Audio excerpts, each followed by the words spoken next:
Countdown for blast off. X minus 5, 4, 3, 2, X minus 1, fire.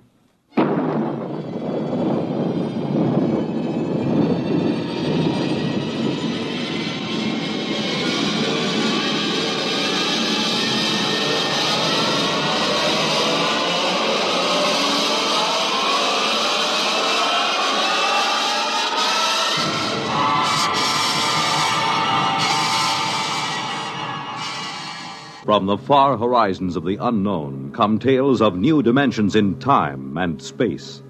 These are stories of the future, adventures in which you'll live in a million, could be years, on 1,000 maybe worlds. The National Broadcasting Company, in cooperation with Galaxy Science Fiction Magazine, presents X minus 1.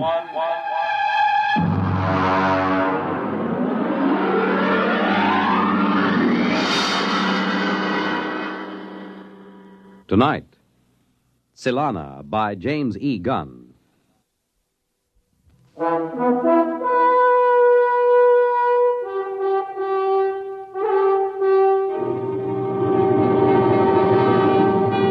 Now, X minus 1. Our story, Tsylana by James E. Gunn. My name is Norman Blake, statistician, first class. At 2:30 p.m. on Monday, October 21st, in the year 2055, I became a deviant. I left my job an hour early. To deviate from the norm was unheard of in a perfectly adjusted society such as ours. Thanks to the great psychologist Kinder, we had a society where everybody's job suited his talents and needs, where children were raised scientifically, and where everyone lived happily on an even keel instead of swinging back and forth from gloom to ecstasy. Then I noticed it, the single flaw in the perfect system. Come in. Yes, Norm. Henry, I'd like to talk to you for a moment, privately. Close the door. It's rather unusual for me to see one of my statisticians privately, but since we're old friends... Something rather serious has come up. Oh? As you know, my duty is to check the computers to make certain there are no deviations. Yes? This morning, I ran over the figures for our district. Here is the sheet. The deviation is near the bottom. 1,037 gallons of water purified, 1,037 gallons consumed, 9,328 births, 9,328 deaths. I see nothing wrong so far, no. Read the next item. 1 candy bar taken from baby. Well? But don't you see? A baby can't consent. Therefore, it must have been taken without consent. Henry, that is theft. We haven't had a case of theft in this society for almost 29 years. I see. It's got me so upset I can't think of anything else. You're a little edgy, aren't you? Well, wouldn't you be if you knew there was an antisocial being walking the streets of your own city? I don't think I'd quite go to pieces like that. Maybe, well, this is just a suggestion. Maybe you ought to see an analyst. Perhaps it would help you deal with this problem. I've been analyzed. How long ago? 8 years. Well, unless you're prepared to handle this problem, I'd advise you to get some help. Meanwhile, take the rest of the afternoon off. Off? Deviate from the schedule? As director, and as an old friend of yours, I order it. I consider you to be in extreme upset. That's your order? That's my order.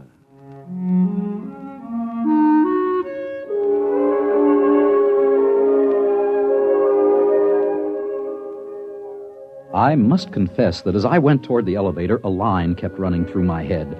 Norm has departed from the norm.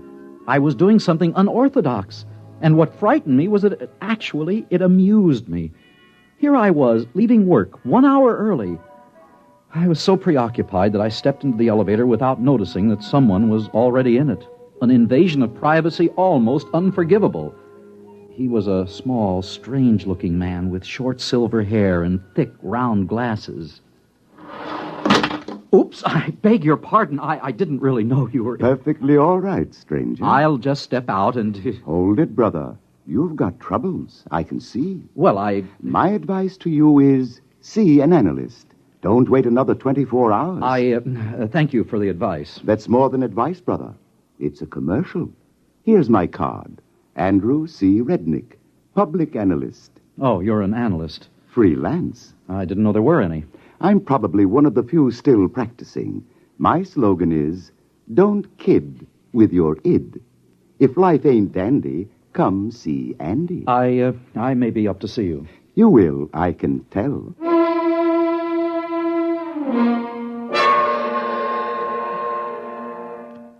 I put on my public face, the mask we wear on the street, and rode home in the proper manner, my arms and hands folded. When I got home, my wife Nada was in her room. I signaled on the intercom in case she was, entertaining. She wasn't. She never did. Sometimes I wondered if Nada was quite normal and well-adjusted. Hello, darling. Is something wrong?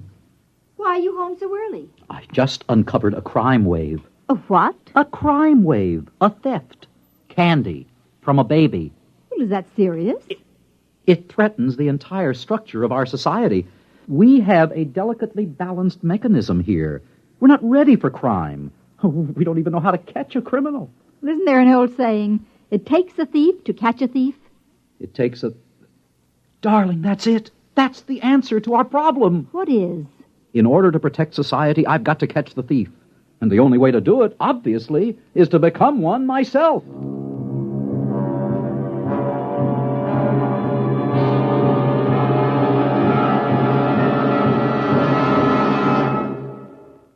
You're listening to Tsylana, tonight's attraction on X-1.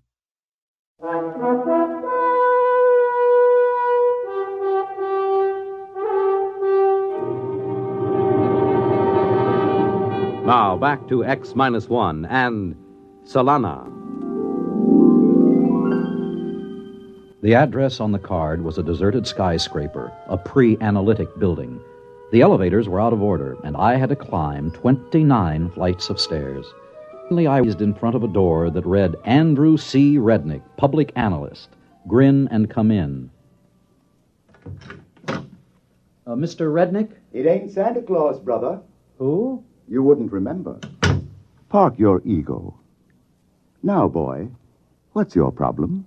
I've got to do something, and it isn't in my psychological profile. That's the trouble with this society. Nobody's capable of handling the unexpected.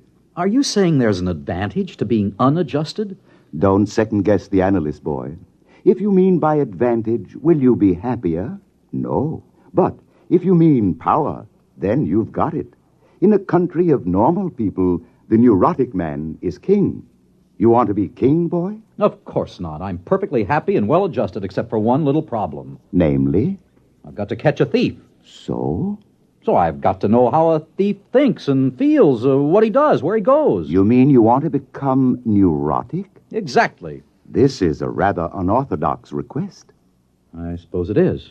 I could lose my license if anyone found out. If you don't do it, it could mean the end of society and civilization. As bad as that, eh? Very well. Start at once? Why not? Sit at my desk while I lie down on the couch and tell you about my childhood. You lie down. I'm the one that's supposed to lie down. You forget this is reverse analysis. I'm supposed to make you neurotic, frustrated. Now then, the first thing I remember was an argument between my father and mother. You were living with your own father and mother? Ooh, how unhygienic. What a nasty situation. You aren't very good at this sort of thing, are you, boy? You're supposed to listen, not comment. Now then, when I was 27, I perfected analysis and revolutionized society. What are you talking about? Kinder perfected analysis and revolutionized society. He died. Don't second-guess the analyst. You know, I'm beginning to dislike you already. Fine. We're making progress already. You're beginning to experience dislike. Next, we'll achieve hatred, and then loathing. In 3 weeks, you'll be well on the road to becoming a crook.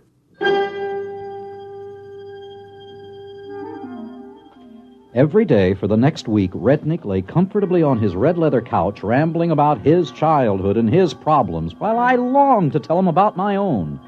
I grew more and more repressed, and my disposition became worse and worse. On the 8th day, something happened at the office that made me realize I had to hurry. Come in. Henry, it's happened. What? The thief has struck again, but this time it's even more serious. What did he take? $1 million is missing from the First District Bank. Great Scott. We've got to find this thief, Henry. We're doomed if we don't. Well, maybe he's worked out his repressions. After all, what can a man steal after he's stolen $1 million? I don't know, but I intend to find out. Maybe you ought to drop it, Norm. How can you say a thing like that? It's positively antisocial. Calm down now. You're all upset again. Why don't you take the day off and go home? Spend some time with that lovely wife of yours. She misses you. How do you know? Norm, boy, do I detect a note of jealousy? You'd better watch your step. Jealousy is the forerunner of violence. Are you seeing an analyst, as I suggested? Yes, I am. Well, keep at it, boy. You're in bad shape.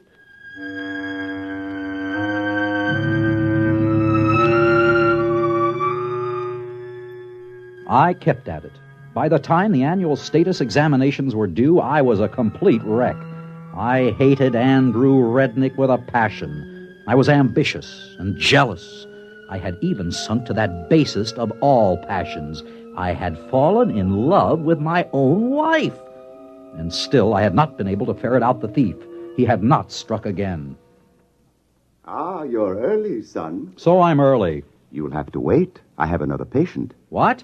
You'll have to wait. I have another patient in the other room. He'll be leaving in a minute. Just sit down. Another patient. I could have killed him. Never occurred to me that Andrew C. Rednick would have another patient. After a few moments, a man emerged from the inner office. He was wearing a silver mask or public face, and naturally I couldn't see his features. As I had my own mask on, he didn't see my features either, but I sensed a certain hostility as he brushed by me. Come in, son. Who is he? Take it easy. We don't reveal the names or identities of patients. I hate him. You're jealous. Jealous. As a matter of fact, I've been thinking of quitting the analysis. Good. This is your last session anyway. My last session? But it can't be. The annual examinations are coming up tomorrow. I am not ready. I'll be demoted to a menial job. I doubt it. I told you I'm not ready. What can I do? Have you ever thought of cheating? On the examination? That's horrible. Only a monster could suggest such a thing. What kind of man are you? Who are you, Rednick? Let me close the door. Now, look through the glass at my sign. You can read it backwards with the door closed. Andrew Rednick. Rednick backwards. Kinder? You? Oh, it's impossible. He's the founder of our whole society. Besides, he's dead. He died in an accident. All staged. I just decided to duck out. Why? Because, my friend, I found I had created a Frankenstein, a perfect society. It was like paradise, a Garden of Eden. The same silly people, happy, not wanting anything, not going anyplace, and not changing. So I decided to create a little sin and thereby give the creatures change, growth, misery, ecstasy, and free will. In a sense, I made them creative. Well, son, au revoir. But am I really finished? You're just beginning. Your frustrations are like rabbits, boy. They just keep breeding. I'm the one who's finished. He clapped his hat on his head and walked out, leaving me alone in his office.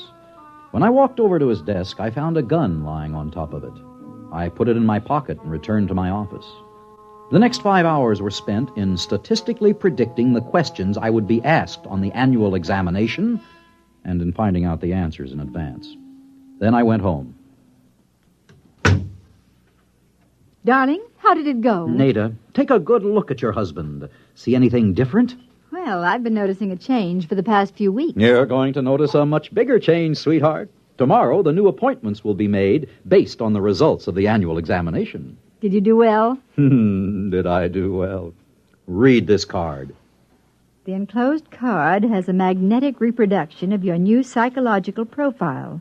It indicates you are in the 99th percentile of leadership with the second highest altruism rating ever scored.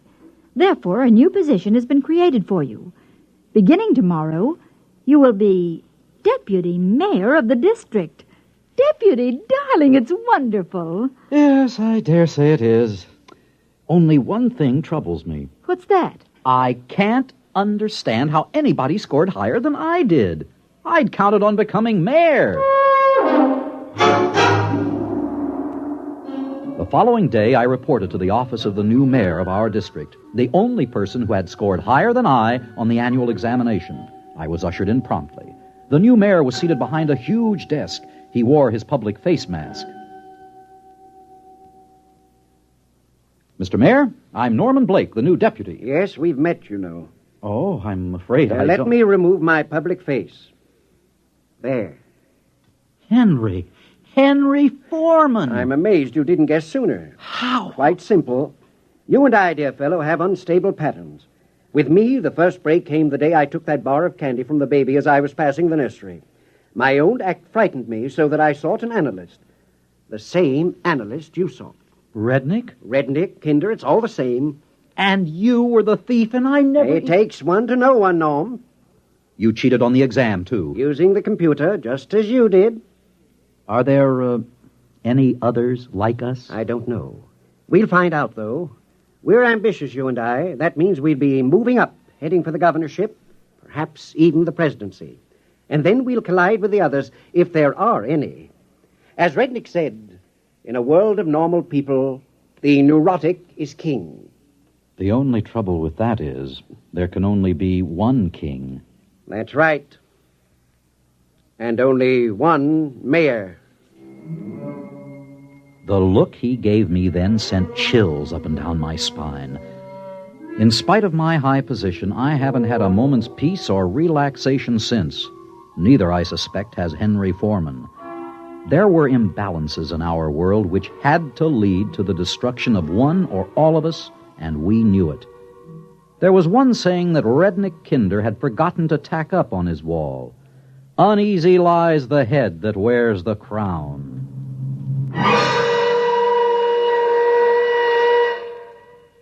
Fred Collins again, and I'll have another word for you about X-1 in a moment.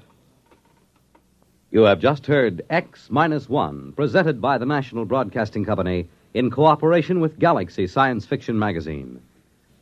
X-1 has brought you Tsylana, a story from the pages of Galaxy written by James E. Gunn and adapted for radio by George Lefferts.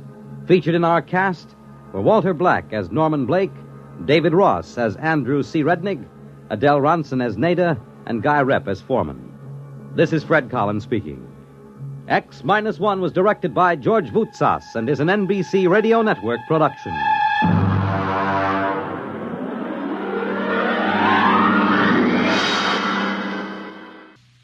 X-1